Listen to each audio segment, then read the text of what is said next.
Well, goodness gracious me, what do we have here? This is some lovely news, if I don't say so myself. The Trump team is officially starting to go down. I mean, I guess you could say it's been like that for a little bit because of Manafort and because of Flynn. So we've kind of known, like, oh shit, shit's getting real now. But Cohen was Trump's fixer, his top lawyer, his fixer. Cohen knows where all the bodies are buried. That's metaphorically speaking, I think, metaphorically speaking. And now he's going to prison. So take a look. Michael Cohen was just sentenced to 3 years in prison.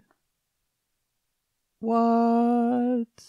Who would have guessed that it was going to unfold like this? Man, this... Wow.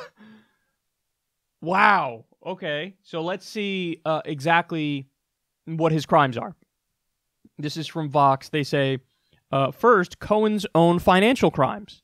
These are tax and bank fraud charges, mainly related to Cohen's years of hiding income related to his taxi medallion holdings. He admitted failing to report more than $4 million in income and avoiding more than $1.4 million in federal taxes between 2012 and 2016. He also admitted failing to disclose his taxi medallion debts while getting a credit line from a bank. The hush money for Trump. So this is the second thing here. Cohen violated campaign finance law by arranging 6-figure hush money payments for 2 women alleging sexual encounters with Trump, well above the federal limit for a campaign contribution. The first of these was a payment to Karen McDougal from the National Enquirer's parent company, and the second was a payment to Stormy Daniels from Cohen himself. And then the third thing is lying to Congress about the Trump Tower Moscow project. During the 2016 presidential campaign, Cohen was engaged in talks to build a Trump Tower in Moscow. He told Congress in 2017 that the talks concluded relatively quickly by January 2016, that he'd only briefed Trump 3 times about it, and that he'd reached out to a Russian government official about it but never heard back. The truth, Cohen later admitted, was that the talks lasted into at least June 2016, that he'd briefed Trump more often, and that he had in fact heard back from the Russian government. Wowzers. So, once you started looking underneath the rug a little bit, you found out very quickly that Trump and his cronies, there's a lot of dirt underneath those rugs. And honestly, most of these crimes, it seems like it's par for the course for an elite connected person who's mega rich. So, for example, the tax and bank fraud charges, those strike me as I am completely unsurprised by it. Because when you are mega wealthy in this country, you can afford a team of lawyers that finds all of these legal loopholes for you to not pay taxes. And that's why, we learned the Panama Papers, and all of these things that showed us that there's a giant tax dodging scheme going on that, like, half of the people in the top 1% are using.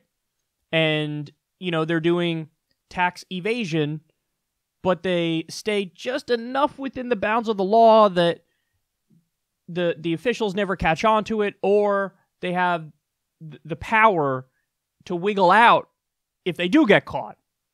Now, the other side of that, though, is if the federal government wants to come after you, they can come after you. And they can prove that, no, you didn't follow every law exactly right now, did you? And in the case of Michael Cohen, they're saying you did literal fraud. Like you didn't report some of the income, so you didn't pay taxes on it, and $1.4 million in federal taxes between 2012 and 2016. So when they want to, they could just apply pressure to Michael Cohen and say, tell us what you know about Trump and what's going on with Trump. And then, basically hang that over his head and say, if you don't, well, you're going to spend time in prison because we see all these crimes that you committed. And then again, the other thing is something we touched on the other day, the hush money for Trump, for Karen McDougal, and for Stormy Daniels. And as I pointed out, this one strikes me as like, yeah, you're getting Al Capone on tax evasion. That's what this is. It's like I'm sure there's endless crimes that these guys are involved in, but they were able to see, oh, you got sloppy, and what you did is Michael Cohen paid Stormy Daniels and paid Karen McDougal out of pocket, and then he was directed by Trump, okay, go, you can reimburse yourself, go ahead, and he was directed to reimburse himself with campaign funds. Wow. And by the way, that also might show something about Trump's finances on its own, that story, because my guess is if Trump really had the ability, like, okay, what is it, over $100,000, $130,000 or something to that effect? If Trump really had the ability, my guess is he would have said, okay, go ahead, pay yourself, and it would come out of Trump's own account. But it's been proven that it didn't come out of that. It came out of campaign money, which means Trump directed a felony. That's what he did. He directed a violation of campaign finance law. And that tells me he probably doesn't have that amount of money just laying around in the bank, which also shows that perhaps he's not as wealthy as he claims to be. And there's been rumors of that going on for a long time and some reporting on that he's not worth anywhere near as much as he says he's worth. But again, proven in a court of law now. Violated campaign finance law by using campaign money in order to pay hush money to the women he had an affair with.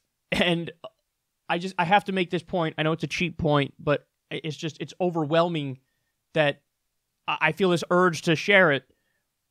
What about all those evangelical, fundamentalist Christian conservatives who pretend to care so deeply about moral values and you have to be a family man whenever it's a Democrat who did some sort of an affair? When it's Trump, they don't, are you kidding me? Stormy Daniels, Karen McDougal, they're like, who? What? I don't know. What is that? What does that mean? Who is that? They pretend like they don't know or they just don't care because he's on their team because they're ranked tribalists and they care more about partisan politics and they care more about their Republican identity than they do about actually being principled in the sense that if they care about it when it's Democrats, why don't you care about it when it's Republicans? And in the case of Trump, he's fucking porn stars. So it's just sad, their hypocrisy. Now, the other thing is, I don't know the specific crime they got him on this front, but lying to Congress, that's what it is. So in other words, he lied about having business meetings with Russian oligarchs because they were planning, on the campaign trail, they were planning, I think that they thought they were going to lose.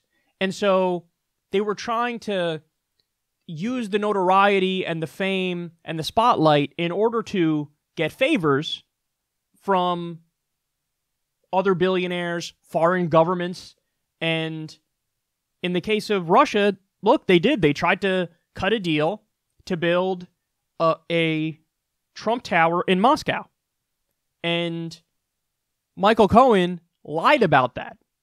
He lied about that to Congress when they asked, did you have a connection with any Russians when you were on the campaign trail? And he said, no, I didn't. And then they proved that not only did he, there were extended talks that were ongoing about a Trump Tower in Moscow. Now, to be fair, nothing came about from that. So there was nothing finalized, and they didn't actually agree to anything. But the fact of the matter is, you can't say, no, I didn't do X, Y, and Z, but then you did do X, Y, and Z, because that's a felony to lie to Congress about that. So that's another reason why he went down. Now, my guess is, and if this is what Mueller's looking at, then good googly moogly is there going to be a lot of stuff Trump's going to get caught for.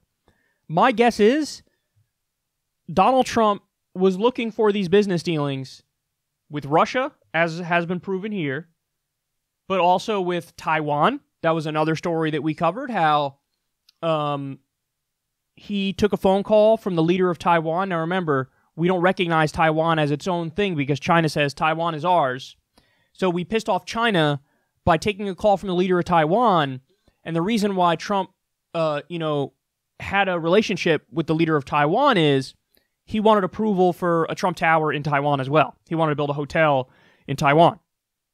So, and again, my guess is Taiwan, Russia, you name it, I'm sure there's 5, 6, 7 other countries where Trump was using this fame, this notoriety to try to get favors from foreign governments.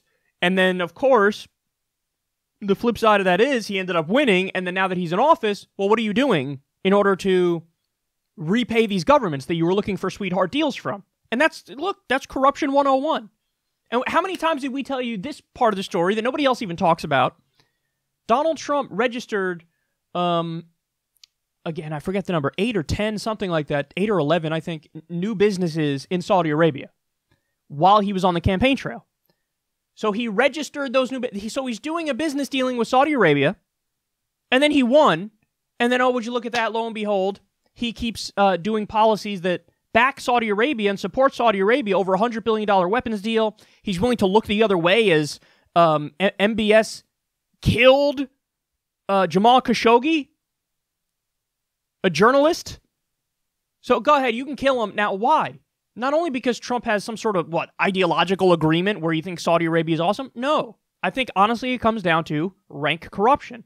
He registered those new businesses there. Not only that, we learned recently a Saudi lobbying firm paid for veterans to stay at Trump's hotel. They paid like $300,000, and then they started lobbying on pro-Saudi Arabia policies.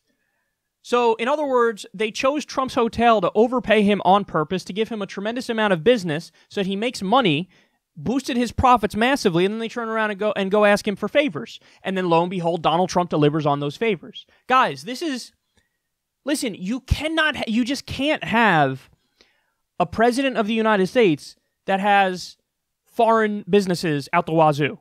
You know what? Scratch that. You can't have a president of the United States that has foreign business, period. Why? Because it's ripe for corruption. It's ripe for abuse.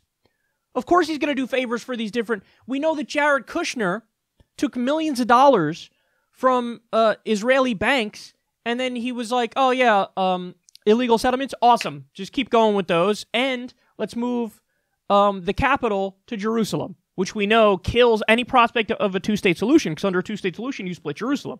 So they shoot the two-state solution in the back of the head, and Jared Kushner gets millions of dollars from an Israeli bank, and he's been pushing for pro-Israeli policy from the beginning.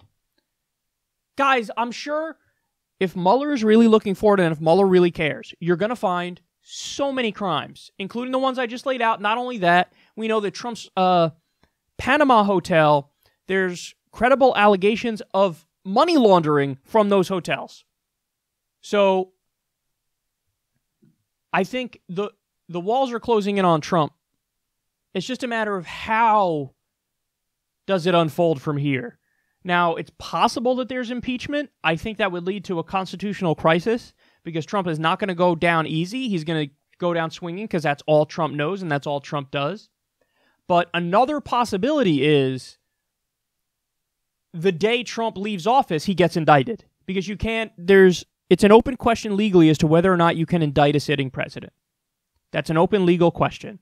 Many experts say you can't indict a sitting president. The only recourse you have against a sitting president is impeachment. And, that bar may be too high where they'd never do it.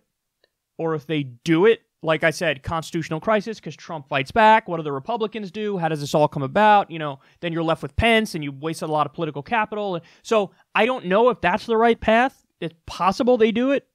But it is a very likely scenario that the second Trump is out of office, they're going to have a bunch of indictments waiting for him because, yes, his international business empire, of course there's sketchy shit going on. Of course he was doing corruption and giving favors and getting stuff in return.